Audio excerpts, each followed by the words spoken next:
आखिरी हमारे आज के सनाखा हैं, कराची से इनका ताल्लुक़ है, सैयद ज़ुबैर शाह। बिस्मिल्लाह।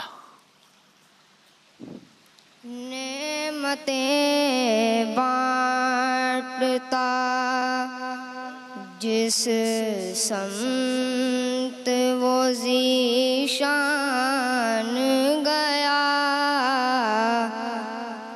नेमतें बाँटता जिस समत वो ज़ीशान गया, साथ ही मुंशी रहमत का कलमदान गया।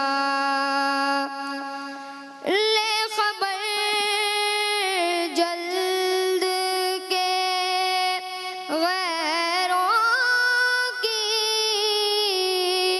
तरफ ध्यान गया, ले खबर जल्द के गैरों की तरफ ध्यान गया। सुभान अल्लाह।